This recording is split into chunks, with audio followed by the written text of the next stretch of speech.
இன்னைக்கு நம்ம பைத்தன்ல கலெக்ஷன்ஸ் அப்படிங்கிறது என்னங்கிறத பார்ப்போம். அண்ட் அதுக்கு முன்னாடி நான் உங்க Guru, welcome to G square. So first கலெக்ஷன்ஸ்னா என்னங்கிறத பார்ப்போம். கலெக்ஷன் அப்படிங்கிறது ஒன்றும் இல்லை, single variable that is used to store multiple values. அதாவது ஒரு சிங்கிள் வேரியபிள்ல நம்ம மல்டிபிள் வேல்யூஸை ஸ்டோர் பண்ணோம்னா அதுதான் நம்ம என்னன்னு சொல்றோம், கலெக்ஷன்ஸ் அப்படின்னு சொல்றோம். ஸோ நமக்கு நார்மலா ஒரு வேரியபிள் எக்ஸ் அப்படின்னு சொல்லி எடுத்துக்கிட்டோம் அப்படின்னா அதுல 5 அப்படின்னு சொல்லிட்டு ஒரே ஒரு வேல்யூ, சிங்கிள் வேல்யூ தான் நம்மளால கொடுக்க முடியும். இதே அந்த எக்ஸ் அப்படிங்கிற அந்த வேரியபிள்ல 5, 4, 8, 9 அப்படின்னு சொல்லிட்டு வேரியஸ் வேல்யூஸை நம்ம ஸ்டோர் பண்ணோம் அப்படின்னா நம்மளால நார்மலா அதை ஸ்டோர் பண்ண முடியாது.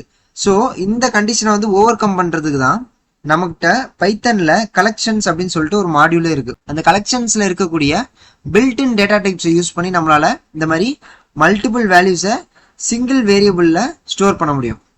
ஸோ அது எப்படின்னு பார்ப்போம்.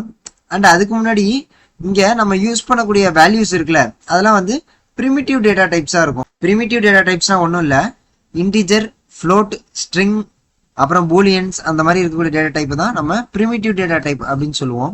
ஸோ அந்த பிரிமிட்டிவ் டேட்டா டைப்ஸை மல்டிபிள் வேல்யூஸை சிங்கிள் வேரியபிள்ல ஸ்டோர் பண்றது தான் நம்ம கலெக்ஷன்ஸ் அப்படின்னு சொல்லுவோம். இன் பைத்தன் collections has been separated into 4 built-in data types. ஓகேவா, அது என்னென்ன அப்படின்னா list, set, tuple and dictionary. இதுதான் 4 major built-in data types of collections. ஓகேவா, ஸோ இதுல இங்க நான் மென்ஷன் பண்ணியிருக்கிற பிராக்கெட்ஸ் தான் அந்தந்த டேட்டா டைப்புக்கு நம்ம யூஸ் பண்ணுவோம்.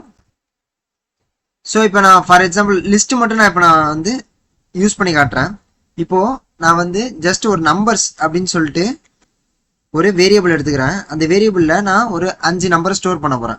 ஸோ அதுக்கு இங்க லிஸ்ட்ல என்ன கொடுத்துருக்கோம், ஸ்கொயர் பிராக்கெட். ஸோ நான் ஸ்கொயர் பிராக்கெட் ஓபன் பண்ணிக்கிறேன்.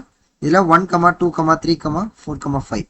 இப்போ நான் அதை கொடுத்துட்டு இதுல பிரிண்ட் நம்பர்ஸ் அப்படின்னு சொல்லி கொடுக்குறேன். இப்போ நான் அதை ரன் பண்றேன். எனக்கு அவுட்புட்ல 1, 2, 3, 4, 5 அப்படின்னு சொல்லிட்டு மொத்தமாவே கிடைச்சிருச்சு. அதுவும் ஸ்கொயர் பிராக்கெட்ல கிடைச்சிருக்கு. ஸோ இதுதான் லிஸ்ட். ஓகேவா, இது எப்படி நான் லிஸ்ட்னு சொல்றேன் அப்படின்னாக்கா ஒன்றும் இல்லை, இதுல ஜஸ்ட் டைப் அப்படின்னு சொல்லி ஃப்ரண்ட்ல கொடுத்துப்போம். ஸோ அந்த நம்பர்ஸுங்கிறது என்ன டைப், என்ன டேட்டா டைப்பா இருக்கு அப்படிங்கிறத நமக்கு அவுட்புட்ல லிஸ்ட் பண்ணும். ஸோ இங்க நமக்கு கிளாஸ் லிஸ்ட் அப்படின்னு சொல்லி மென்ஷன் ஆயிருக்கு. இப்படிதான் நம்ம மல்டிபிள் வேல்யூஸை கலெக்ஷன்ஸ் யூஸ் பண்ணி பைத்தன்ல ஸ்டோர் பண்ணுவோம். ஃபர்தரா இந்த லிஸ்ட், செட், டப்புல பத்தி டீடைல்டா அப்கமிங் வீடியோஸ்ல பார்க்கலாம்.